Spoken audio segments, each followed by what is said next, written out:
In the cold unforgiving silence of room 417 at St. Mary's Hospital, where the faint hum of monitors counted down what little time I had left, my own son leaned in close and shattered my world with words I never thought I'd hear. "Dad," Ethan whispered, his fingers tightening around my frail hand like a vice, "only 5 days left, the $75 million is mine." His smile, God, that smile, curved his lips in a way that wasn't grief, it was triumph, pure, calculated triumph, the kind that hits you harder than any cancer diagnosis ever could.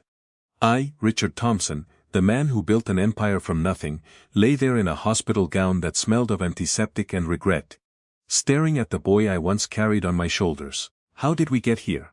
How did the child I loved become the man counting my final breaths like lottery numbers?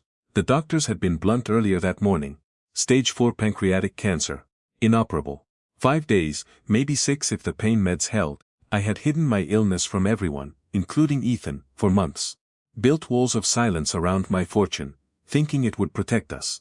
But now, as the fluorescent lights buzzed overhead, and rain lashed the window like tears from heaven, I realized my greatest mistake wasn't the money.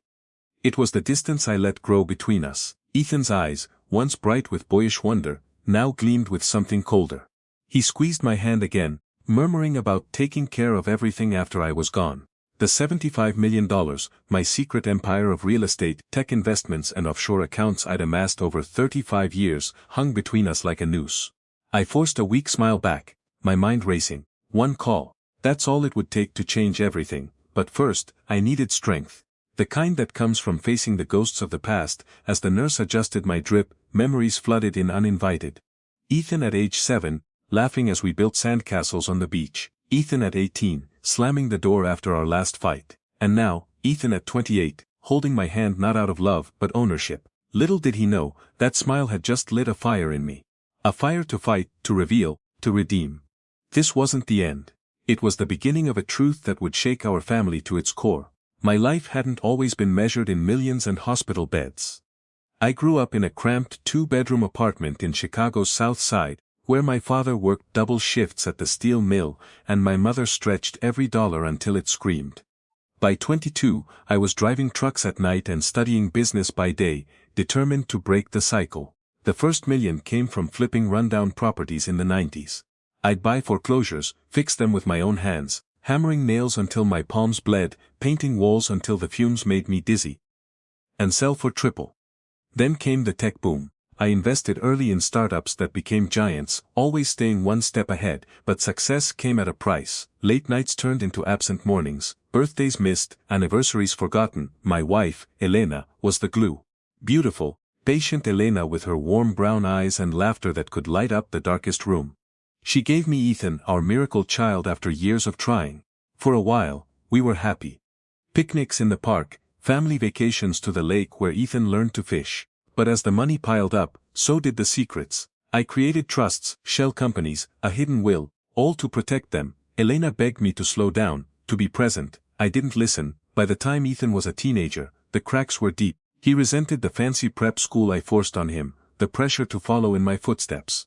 "I don't want your money, Dad. I want you," he'd yell.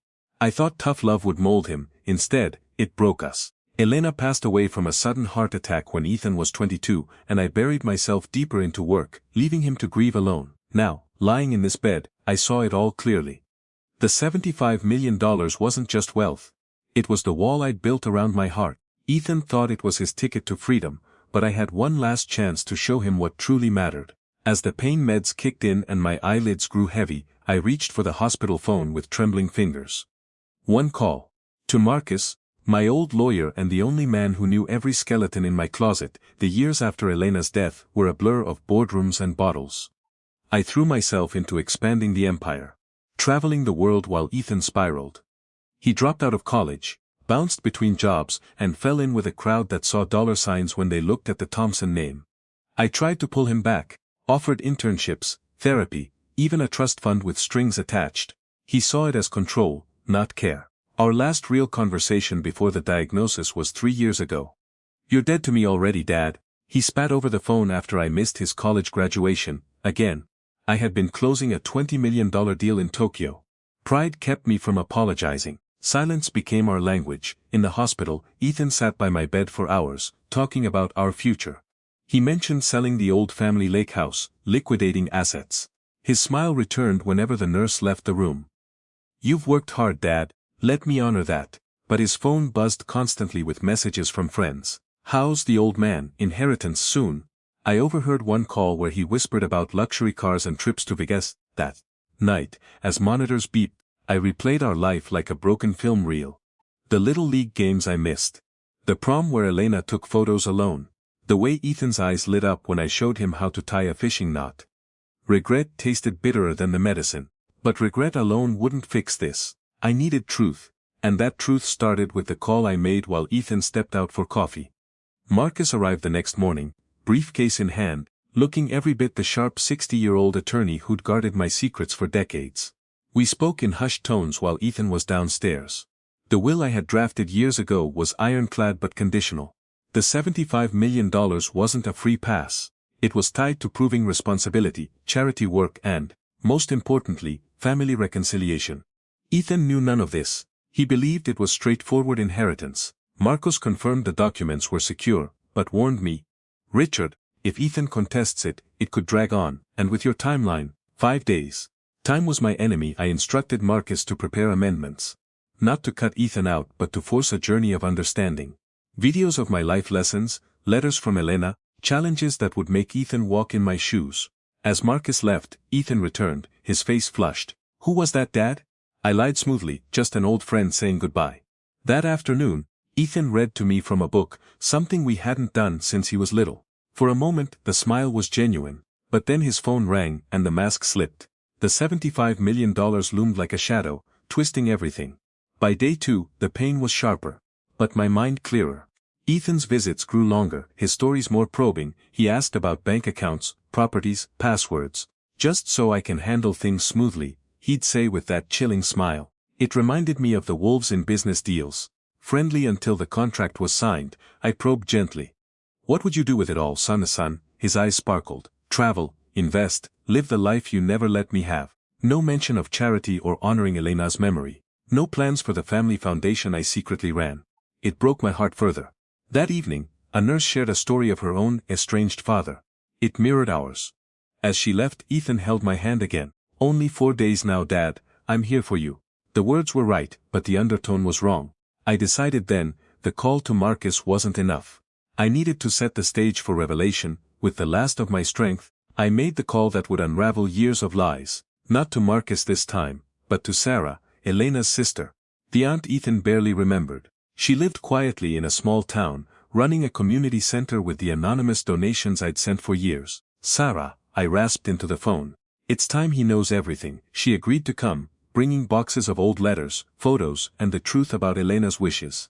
Ethan was out when she arrived, giving us time to plan. Sarah's eyes filled with tears seeing me so weak. "Richard, he needs this.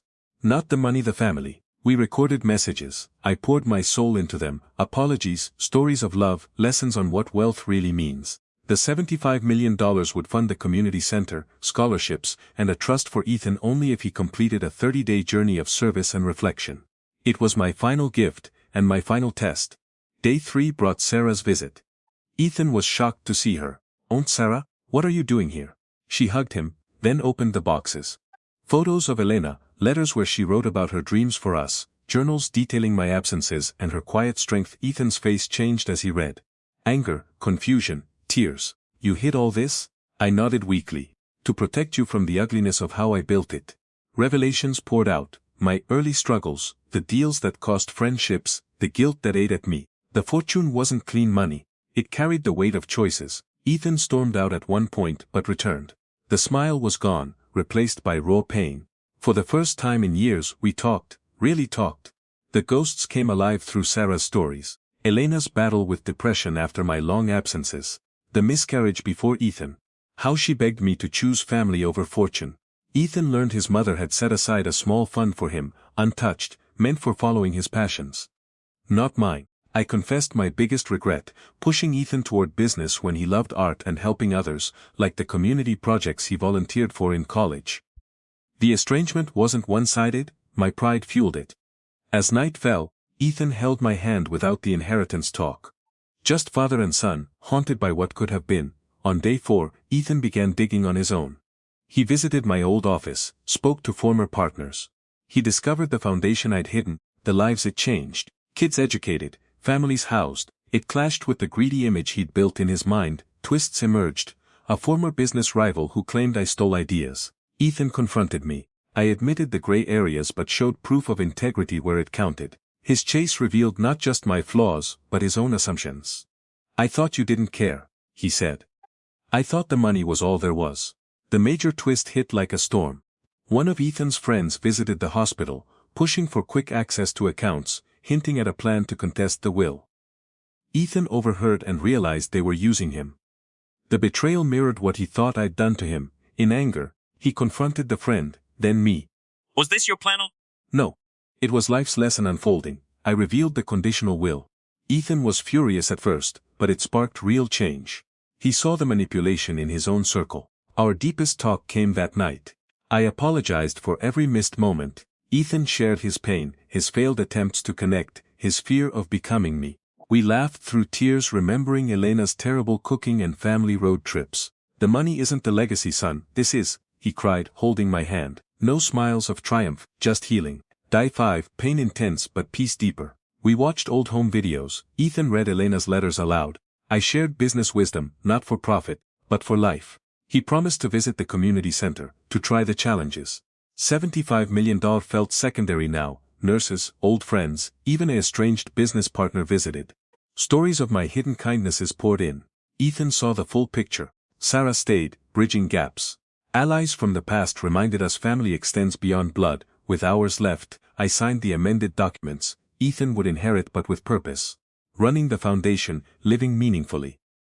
"Use it to build what we broke," he agreed, voice steady. The smile now was one of resolve, not greed. As the sun rose on what would be my last day, Ethan held my hand. "Dad, I get it now. The money was never mine, or yours, it was ours to do right." I smiled truly for the first time in years.